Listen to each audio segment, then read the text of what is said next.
ఉంటారు. స్తోత్రం చెప్తా. హల్లెలూయా. భూదిగాంతముల వరకు సాక్షులుగా ఉంటారు. మనోళ్ళు మన ఇంట్లోనే సాక్షులుగా ఉండరు. పక్కింటి వాళ్ళకే చెప్పడానికి అమ్మో యేసు ప్రభువుని చెప్తే మన ఇంట్లో జరగడతారేమో, నేను సాక్షులు ఎలా ఉంటామండి భాస్కర్, మేము బతుకుతే చాలని చెప్పి కొందరు అలాంటి బతుకులు బతుకుతూ ఉంటారు. కానీ ఇక్కడ బైబిల్ ఏమంటుందంటే మీరు భూదిగాంతములు వరకు సాక్షులై ఉండండి. ఎక్కడి వరకు? ఎప్పుడు ఉంటారు మీరు? పరిశుద్ధాత్మతో పొందుకుంటే. నీకు పరిశుద్ధాత్మ లేనంత వరకు కూడా నీవు నీ ఇంట్లో కూడా సాక్షిగా ఉండవు, బలహీనంగా ఉంటావు. నువ్వు ఎప్పుడైతే పరిశుద్ధాత్మతో నింపబడతావో అప్పుడేమవుతావు? నీవు సమరయలోను, యూదయలోని, యెరూషలేములోను, అంటే యెరూషలేము నీ ఇంటిలోను, నీ ప్రాంతంలోను, అలాగే నీ పట్టణములోను, అలాగే నీ యొక్క రాష్ట్రములోను, అలాగే నీ దేశములోను, అలాగే భూదిగాంతాల వరకు ఏమై ఉంటాము? మీరు సాక్షులు ఉండాలనుకుంటే కనుక స్తోత్రం చెప్పండి. హల్లెలూయా. తిని పడుకోవాలంటే కూడా స్తోత్రం చెప్పండి.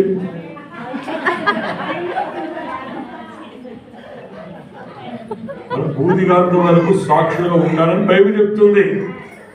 ఇక్కడ బట్టికే కాదు. సో మనం సాక్షులుగా ఉండాలి. దేవునికి స్తోత్రం కలుగును. ఎక్కడి వరకు ఉండాలంటే ఏం పొందుకోవాలి?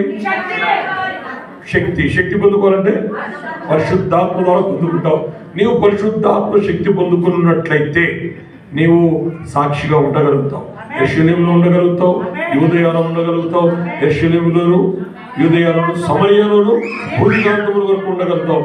లేదనుకుంటే కనుక నీవు ఉండలేవు. దేవుడి చిత్తం ఏంటంటే భూదిగాంతముల వరకు నువ్వు సాక్షిగా ఉండాలి. భూమి లోపల విస్తరించాలి, భూమిని లోబర్చుకోవాలి. భూమిలో ఉన్నట్టి పక్షులను, భూమిలో ఉన్నట్టి చేపలను, భూమిలో ఉన్నట్టి జంతువులను, పురుగులను అన్నిటినీ మీరు ఏలుదురుగాక. హల్లెలూయా. ఏలికలై ఉండాలి. మనం ఏలికలై ఉండాలి. బెగ్గర్స్ కాదు. మనం ఏం కాదు, మనం బెగ్గర్స్ కాదు. ఉన్నవాడు అంటున్నాడు, మన పాస్ట్ గారు వచ్చారు కదా, మేము సీఎం ప్రోగ్రామ్కి వెళ్ళాము.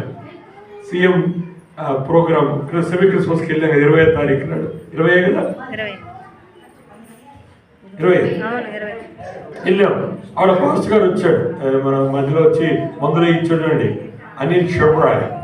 ఆయన ఫోన్ చేశాడు, అన్నా లాస్ట్ ఇయర్ ఒక వాగ్దానం చేసేవాడిని అన్నాడు. నేనేం చేశాను నాకు విఐపి